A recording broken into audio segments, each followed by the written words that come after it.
ఆడబిడ్డల విషయంలో కానీ నిరుద్యోగుల విషయంలో కానీ ప్రతి ఒక్కళ్ళకి అండదండలుగా ఉంటూ అనేక సంక్షేమ కార్యక్రమాలు ఇస్తూ అభివృద్ధి కార్యక్రమాలు చేస్తూ ఈ ప్రభుత్వం ఎలా ముందుకు నడుస్తుందో మీకు తెలిసిందే. రైతుల గురించి ఇంతకుముందే తుమ్మల గారు చాలా వివరంగా చెప్పారు. ఈ పామాయిల్ గురించి కూడా చెప్పారు.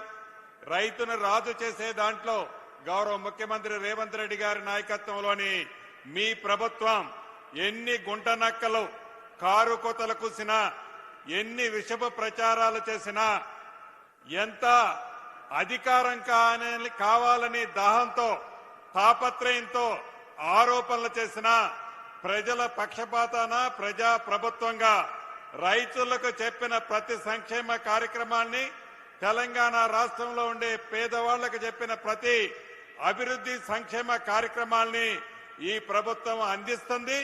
భవిష్యత్తులో కూడా అదే రకంగా అందిస్తుంది. దాంట్లో భాగమే ధరణిని బంగాళాఖాతంలో వేసిన తర్వాత భూభారత తీసుకొచ్చి భూములున్న ఆసాములకు అనేక సమస్యలు పరిష్కరించాం.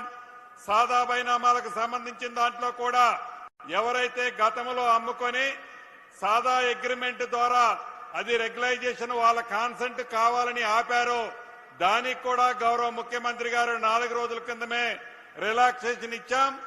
ఆ రకంగా ఉన్న సాదా బైనామాలు కూడా రాబోయే కొద్ది రోజుల్లో రాష్ట్ర వ్యాప్తంగా పరిష్కరిస్తాం. అంతేకాదు, ఆనాటి 10 సంవత్సరాల్లో ఇందిరమ్మ ఇళ్ల విషయం మర్చిపోయారు. ఈ ప్రజా ప్రభుత్వంలో మొదటి విడత 4.5 లక్షల ఇళ్లు ఇచ్చాం. ప్రతి సోమవారం నాడు మీరు కట్టిన ఇంటి లెవెల్ బట్టి డబ్బులు ఇస్తున్నాం. రేపు వచ్చే కొత్త సంవత్సరంలో 2వ విడతిస్తాం, 3వ విడతిస్తాం, 4వ విడతిస్తాం.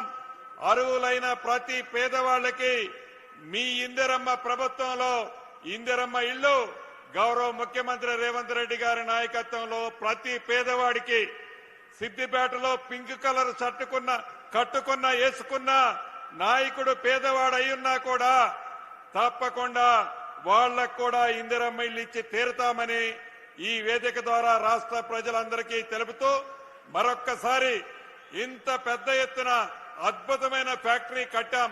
దూరం నుంచి చూస్తే దీని విలువ విశేషం కనిపించదు, కానీ దగ్గర నుంచి చూస్తే చాలా స్పష్టంగా కనిపిస్తుంది. గత ప్రభుత్వ పెద్దలు నిన్న మొన్న ఆరోపణలు చూశాం. ఈ రోజు వారి పింక్ కలర్ పేపర్లో కూడా చూశాం. మా టైంలో కట్టిన ఫ్యాక్టరీ అంటారు. అయ్యా మీ టైంలో తెల్ల కాగితాన్ని నల్ల కాగితం చేసి ఒక కాగితాన్ని ఈ రైతుల ముఖాన్ని ఇసిరేసిపోతే ఈ ప్రజా ప్రభుత్వం గౌరవ ముఖ్యమంత్రి రేవంత్ రెడ్డి గారి నాయకత్వంలో వచ్చిన తర్వాత ఈ ఫ్యాక్టరీ కట్టాం.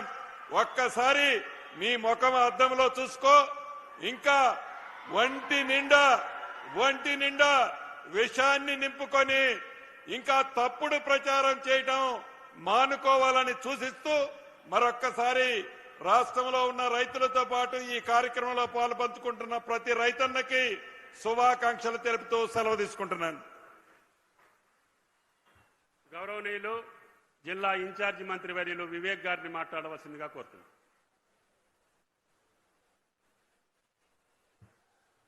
సభకు నమస్కారం. గౌరవనీయులు తెలంగాణ ప్రజల ప్రియతమ ముఖ్యమంత్రి గారు రేవంత్ రెడ్డి గారు, టీపీసీసీ ప్రెసిడెంట్ మహేశ్వర్ గౌడ్ గారు, సభాధ్యక్షులు తుమ్మల నాగేశ్వరరావు గారు, మిత్రులు పొన్నం ప్రభాకర్ గారు, డిస్ట్రిక్ట్ మంత్రివర్యులు దామోదర్ నరసింహ గారు, పొంగులేటి శ్రీనివాసరెడ్డి గారు, ఎమ్మెల్యేస్ అందరూ కూడా సోదరి మల్లారా, సమయం తక్కువ ఉంది, ఎక్కువ సమయం మాట్లాడేది లేదు. కానీ ఇప్పుడే అందరు చెప్పినట్టు ముఖ్యమంత్రి గారు రైతుల పక్షాన రైతుల గురించి ఆలోచించి ఈ రాష్ట్రం అప్పుల రాష్ట్రం అయినప్పటికీ కూడా రైతులకు రుణమాఫీ చేయడము, 21,000 కోట్ల రూపాయలు ఖర్చు పెట్టడము, తర్వాత రైతులు భరోసా సన్న బియ్యం సన్న వడ్లు వేయడానికి 10,000 కోట్ల రూపాయలు ఖర్చు పెట్టినా కానీ ఇవన్నీ కూడా రైతులకు ఉపయోగపడేలాగా స్కీమ్స్ అన్ని కూడా ముఖ్యమంత్రి రేవంత్ రెడ్డి గారు అమలు చేస్తున్నారు. దాంతోపాటు ఈ రాష్ట్రంలో కొత్త ఉద్యోగాలు రావాలి, ప్రజలకు మేలు కావాలని చెప్పి అద్భుతమైన అడ్వాన్స్ టెక్నాలజీ సెంటర్స్ అన్ని 120 కాన్స్టిట్యుయెన్సీస్ లో ఇవన్నీ టెక్నాలజీ సెంటర్స్ పెడుతూ ఇక్కడ ప్రజలందరూ కూడా స్కిల్డ్ మ్యాన్ పవర్ ఉండాలి. ఎందుకంటే వారు డావోస్ పోయినప్పుడు సుమారు 7 లక్షల కోట్ల ఇన్వెస్ట్మెంట్ మన తెలంగాణకు రావడము, కొత్త సంస్థలు పెట్టినప్పుడు స్కిల్డ్ మ్యాన్ ఫోర్స్ ఉండాలని చెప్పి ఈ అద్భుతమైన స్కిల్ యూనివర్సిటీ ద్వారా మన తెలంగాణ బిడ్డలకు అందరికీ కూడా ఉద్యోగ అవకాశాలు కల్పించాలని చెప్పి ఈ అడ్వాన్స్ టెక్నాలజీ సెంటర్స్ స్థాపించడం జరుగుతుంది. ప్రత్యేకంగా ముఖ్యమంత్రి గారికి ధన్యవాదాలు చెప్పాలి. ఎందుకంటే ఎవరైతే ఈ అడ్వాన్స్ టెక్నాలజీ సెంటర్స్ లో వాళ్ళు అడ్మిషన్ తీసుకున్నారో వాళ్ళందరికీ కూడా 2,000 రూపాయలు సబ్సిడీ ఇస్తూ, ఎందుకంటే వీళ్ళందరికీ కూడా సరిగా న్యూట్రిషన్ ఉన్నప్పుడు సరిగా చదువుకుంటారని చెప్పి ఆ ఆలోచనతోని ఈ సబ్సిడీ స్కీమ్ కూడా ప్రారంభం చేయడం జరిగింది.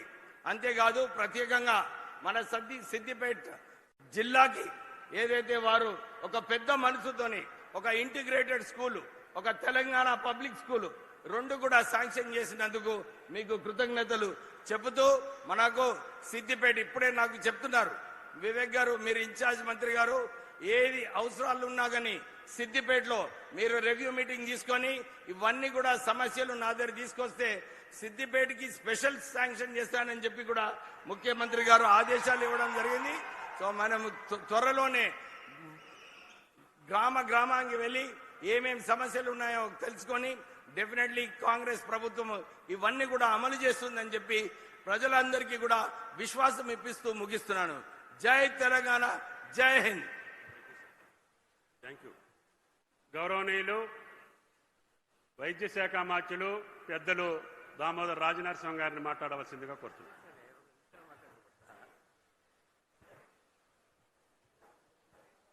సభా అధ్యక్షులు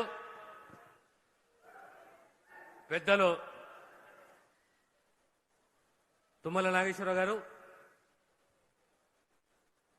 మన అందరి ప్రియతమ నాయకుడు రాష్ట్ర ముఖ్యమంత్రి రేవంత్ రెడ్డి గారు, పిసిసి అధ్యక్షులు